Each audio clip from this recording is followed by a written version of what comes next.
सभी को प्रणाम निवेदित करता हूँ। मेरा नाम के.एन. सिंह है। मैं पटना संभाग के जवाहर नवोदय विद्यालय सारण में पीजीटी हिंदी पद पर कार्यरत हूँ। मुझे इस अभिविन्यास कार्यक्रम में संज्ञा विषय बिंदु का विश्लेषण करने का सौभाग्य प्राप्त हुआ है।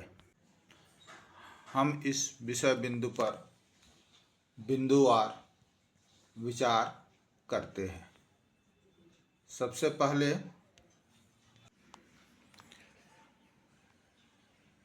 कुछ उदाहरण के तौर पर हम वाक्यों का अध्ययन करते हैं।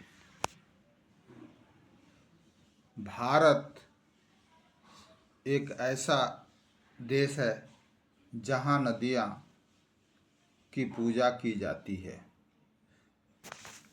गंगा को भारत का सबसे पवित्र नदी माना जाता है। माँ को देखकर बच्चे खुशी से झूम उठे। मुझे मेला देखकर लौटने में देर हो गई। भारतीय सेना पर हमें काफ़ी गर्व है। उसके कार्यों को देखकर मुझे घृणा होने लगी है। मैं कल आगरा से ताजमहल देखकर लौट आया। ऊपर दिए गए वाक्य में आए हुए शब्द जैसे नदी, गंगा, घृणा, खुशी, ताजमहल, आगरा, सेना, बाजार आदि शब्द किसी व्यक्ति, वस्तु, स्थान अथवा भाव के नाम का बोध कराते हैं। इस प्रकार के शब्दों को हम व्याकरण की भाषा में संज्ञा कहते हैं। फिर आइए हम विचार करते हैं कि ये संज्ञा के कितने रूप होते हैं। तो व्याकरण के विश्लेषण की भाषा में संज्ञा को मूलतः 5 भागों में विभाजित किया गया है। पहला भाग है व्यक्तिवाचक संज्ञा, दूसरा जातिवाचक संज्ञा, तीसरा भाववाचक संज्ञा, चौथा द्रव्यवाचक संज्ञा और पांचवा समूहवाचक संज्ञा। अब हम सबसे पहले व्यक्तिवाचक संज्ञा पर विचार करते हैं। आइए कुछ वाक्य जिस पर हम विचार करते हैं। अयोध्या राम की जन्मभूमि है। लाल किला दिल्ली में स्थित है। हमें आगरा ताजमहल देखने जाना है। उदयपुर राजस्थान का सबसे सुंदर शहर है। अशोक भारत के राजा थे। राम बच्चन गंगा स्नान को गए। उपर्युक्त वाक्य में आए हुए शब्द जैसे अयोध्या, राम, लाल किला, दिल्ली, आगरा, ताजमहल, उदयपुर, राजस्थान, अशोक, भारत, राम बच्चन, यह सभी शब्द किसी न किसी व्यक्ति अथवा स्थान विशेष के नाम का बोध कराते हैं। ऐसे शब्दों को जो व्यक्ति विशेष, स्थान विशेष के नाम का बोध कराते हैं उन्हें व्यक्तिवाचक संज्ञा कहते हैं। अब हम लोग इस विषय बिंदु को कुछ चित्र के माध्यम से समझते हैं। जैसे ये चित्र आप देख पा रहे हैं, महात्मा गांधी एक महान नेता थे। इसमें महात्मा गांधी एक व्यक्ति विशेष का नाम है। दूसरी तस्वीर ताजमहल की है। ताजमहल आगरा में स्थित है। ताजमहल एक स्थान विशेष का नाम है। इसी तरह से यह पेन बहुत अच्छा है। पेन एक वस्तु विशेष का नाम है। शेर जंगल का राजा है। शेर एक प्राणी विशेष का नाम है। इस प्रकार जिस संज्ञा शब्द से किसी व्यक्ति विशेष, स्थान विशेष, वस्तु विशेष, प्राणी विशेष के नाम का बोध होता है, उसे हम व्यक्तिवाचक संज्ञा के नाम से जानते हैं।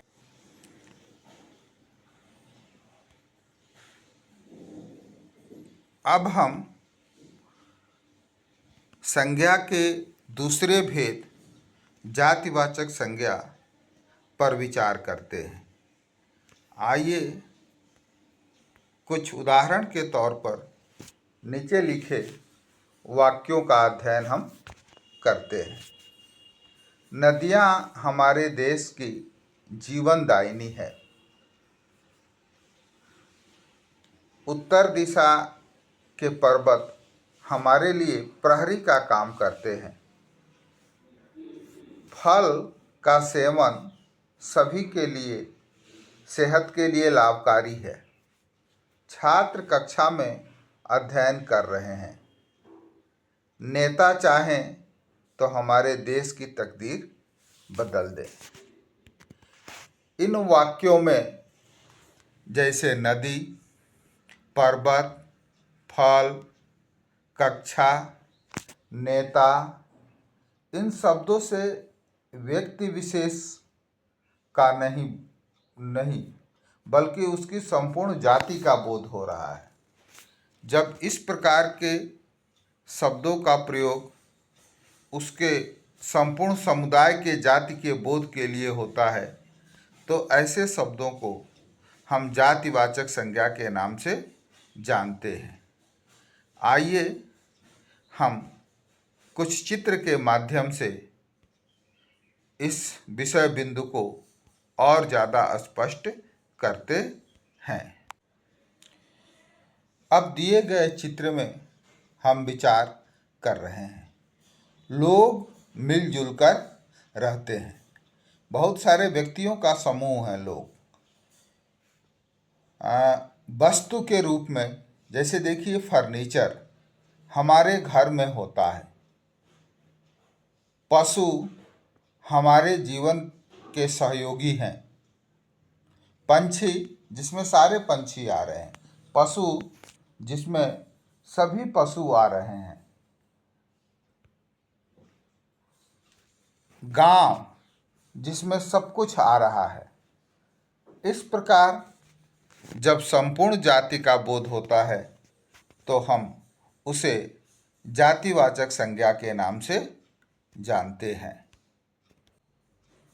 अब विषय बिंदु का जो तीसरा भेद है वो है भाववाचक संज्ञा। भाववाचक संज्ञा को समझने के लिए हम कुछ वाक्यों पर विचार करते हैं। उसके व्यवहार से हमें घृणा हो गई। भिखारी को देखकर दया आ गई। बच्चे मन को देखकर खुशी से झूम उठे। बुढ़ापा देखकर सभी का मन घबराता है। बचपन की यादें सहेज कर रखना चाहिए। ऊपर लिखे वाक्यों में आए हुए शब्द जैसे दया, बुढ़ापा, बचपन, क्रोध आदि किसी न किसी मन की स्थिति को, मन में आए हुए भाव को प्रकट करते हैं।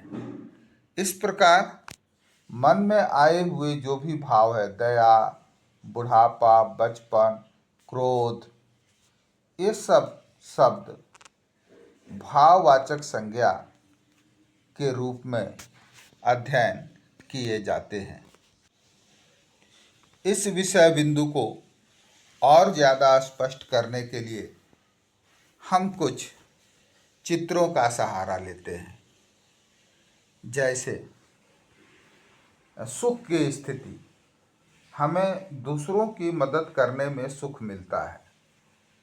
दुख की स्थिति, अपने से दूर रहकर मुझे बहुत दुख होता है। प्रेम की स्थिति, माँ अपने बच्चे को के प्रति प्रेम अटूट होता है। ईमानदारी की स्थिति, ईमानदारी जीवन में सफलता दिलाता है। प्रकृति की सुंदरता मन को मोह लेती है। इस प्रकार सुख, दुख, प्रेम, ईमानदारी और सुंदरता, ये मन की भाव को, मन की स्थिति को दर्शाते हैं। इस प्रकार के शब्दों को हम भाववाचक संज्ञा के रूप में अध्ययन करते हैं। अब हम लोग संज्ञा के चौथे भेद द्रव्यवाचक संज्ञा पर विचार करते हैं। इसके लिए हम कुछ वाक्यों का अध्ययन करते हैं। सोने का भाव आसमान छू रहा है। दूध एक संपूर्ण आहार है। इधर शक्कर का मूल्य काफ़ी गिरा है। पानी हमारी सेहत के लिए बहुत जरूरी है। ऊपर लिखे वाक्यों में आए हुए शब्द जैसे सोना, दूध, शक्कर, जिन संज्ञा शब्दों से किसी ठोस, तरल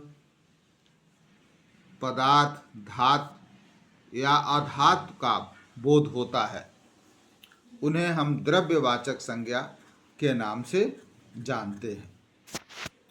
इन्हें मापा या तोला जा सकता है, लेकिन गिना नहीं जा सकता। जैसे पानी, सोना, दूध, चावल, इन्हें कभी कभी अगणनीय संज्ञा भी कहते हैं। द्रव्यवाचक संज्ञा को कुछ चित्रों के उदाहरण के माध्यम से देखते हैं। जैसे जल जीवन के लिए आवश्यक है। दूध हमारी सेहत को दूध से हमारा शरीर मजबूत होता है। तेल का उपयोग खाना बनाने में होता है। चीनी मीठी होती है, भोजन में डाली जाती है। सोना कीमती धातु है। द्रव्यवाचक संज्ञा किसी पदार्थ, द्रव्य या पदार्थ के पदार्थ को बोध होता है। ये संज्ञा गिनने योग्य नहीं होती। जैसे जल, दूध, तेल, चीनी, सोना, चांदी, हवा, लकड़ी, मिट्टी, लोहे आदि। अब हम संज्ञा के जो अंतिम भाग है, समूहवाचक संज्ञा पर विचार करते हैं। इसके लिए हम सबसे पहले कुछ वाक्यों का अध्ययन करते हैं। माँ बाजार सब्जी लेने गई थी। कल ईद के मेले में तमाशा देखने लायक था। कल नेताजी की सभा में भगदड़ मच गई। सीमाओं पर सेना ने बहुत कमाल दिखाया। तो सेना, सभा, मेला, ऊपर लिखे वाक्यों में आए हुए शब्द जैसे बाजार, मेला, सेना आदि से किसी समूह का बोध होता है। जिस संज्ञा शब्द से किसी व्यक्ति, वस्तु या प्राणी के पूरे समूह का बोध हो उसे समूहवाचक संज्ञा कहते हैं। यह संज्ञा एक वचन में प्रयुक्त होती है लेकिन पूरे समूह को इकाई दर्शाती है, जैसे सेना, भीड़, मेला, सभा, कक्षा, परिवार आदि। अब हम इस संज्ञा को कुछ चित्रों के उदाहरण के माध्यम से समझने का प्रयास करते हैं। समूहवाचक संज्ञा, जिस संज्ञा शब्द से व्यक्तियों, वस्तुओं, प्राणियों के समूह का बोध हो उसे समूहवाचक संज्ञा कहते हैं। जैसे लोग, बहुत सारे लोग हैं, बाजार में भीड़ जमा हो गई। बाजार भी समूहवाचक संज्ञा का हिस्सा हो सकता है क्योंकि बाजार में अपने आप भीड़ का एक प्रतीक है। आसमान में पंछियों का झुंड उड़ रहा है।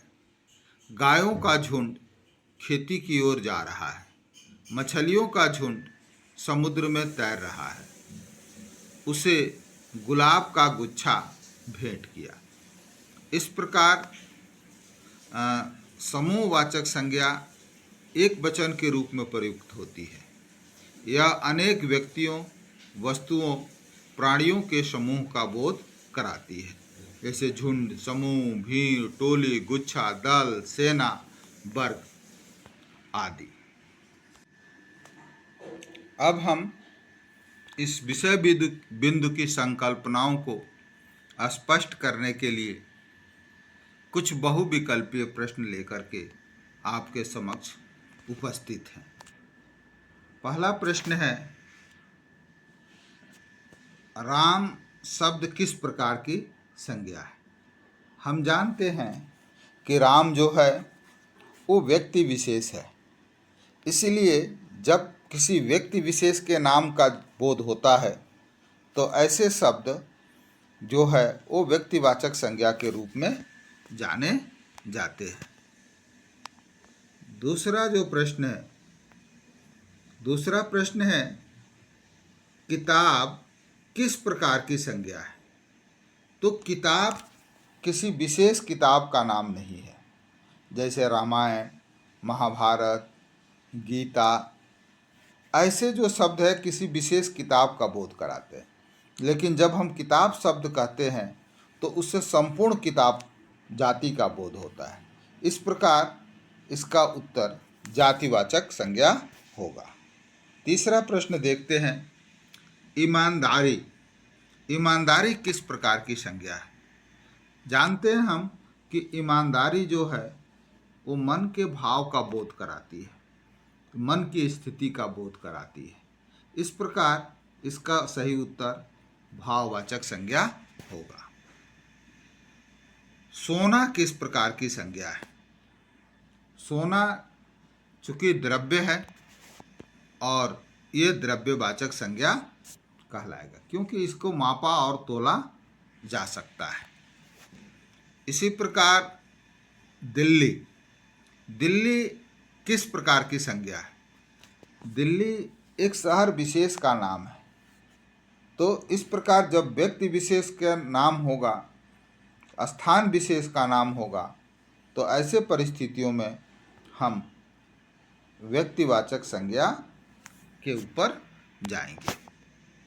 इसी प्रकार प्रश्न है, बालक किस प्रकार की संज्ञा है? हम जानते हैं कि बालक में संपूर्ण बालक जाति का बोध होता है, किसी खास बालक के नाम का बोध नहीं हो रहा है। इसलिए यहाँ जातिवाचक संज्ञा होगा। अगला प्रश्न है मित्रता किस प्रकार की संज्ञा है? मित्रता जो है एक मन का भाव है और ये भाव की स्थिति को दर्शाता है, इसीलिए इसे भाववाचक संज्ञा के नाम से जानते हैं। पानी, जैसा कि हम अध्ययन कर रहे थे तभी जान रहे थे कि पानी चूँकि इसको मापा तोला जा सकता है, यह द्रव्यवाचक संज्ञा होगा। इसी प्रकार गाय, गाय एक प्राणी विशेष का नाम है। इस प्रकार संपूर्ण गायें इसमें आ जाएंगी। इस प्रकार यह जातिवाचक संज्ञा, इसका उत्तर जातिवाचक संज्ञा होगा। भारत किस प्रकार की संज्ञा है? भारत एक देश विशेष का नाम है, इसीलिए इसे व्यक्तिवाचक संज्ञा की श्रेणी में रखा जा सकता है। लड़की शब्द किस प्रकार की संज्ञा है? तो लड़की से संपूर्ण जाति का बोध होता है। कोई एक विशेष लड़की का नाम नहीं है, बल्कि संपूर्ण जाति है, इसीलिए लड़की जातिवाचक संज्ञा होगा। खुशी किस प्रकार की संज्ञा है? खुशी हमारे मन की स्थिति को दर्शाती है। खुशी हमारे मन की स्थिति को दर्शाती है, मन के भाव को प्रकट करती है। इस प्रकार ये भाववाचक संज्ञा होगा। कुत्ता, कुत्ता किस प्रकार का संज्ञा है? तो कुत्ता में संपूर्ण जाति का बोध होता है, इस प्रकार ये जातिवाचक संज्ञा है। दूध, इसी प्रकार दूध आया है, दूध भी द्रव्यवाचक संज्ञा माना जाएगा। सूरज किस प्रकार की संज्ञा है? सूरज व्यक्तिवाचक संज्ञा है। इसी तरह से लड़कपन किस प्रकार की संज्ञा है? लड़कपन भाववाचक संज्ञा है, यह मन की स्थिति को दर्शाता है। पेड़ किस प्रकार की संज्ञा है? तो पेड़ जातिवाचक संज्ञा है। किसी पेड़ विशेष का नाम अगर लिया जाएगा तो वो व्यक्तिवाचक संज्ञा हो सकता है। रामायण, जैसा कि आप ऊपर देखे थे कि पुस्तक जातिवाचक संज्ञा होगा, लेकिन किसी पुस्तक विशेष का नाम होगा तो वो व्यक्तिवाचक संज्ञा कहलाएगा। सच्चाई हमारे मन की स्थिति को दर्शाती है, इस प्रकार यह भाववाचक संज्ञा होगा। चांदी किस प्रकार का संज्ञा है? चांदी जिसे नापा तोला जा सकता है, और इस प्रकार यह द्रव्यवाचक संज्ञा होगा। इसी प्रकार आगरा, जैसा कि उदाहरण में हम देखे थे, आगरा एक स्थान विशेष का नाम है, इसीलिए यह व्यक्तिवाचक संज्ञा होगा। बुद्धिमत्ता जो हमारे मन की स्थिति को दर्शाता है, इस प्रकार ये भाववाचक संज्ञा होगा। कपड़ा, कपड़ा किस प्रकार की संज्ञा है? कपड़ा जातिवाचक संज्ञा है।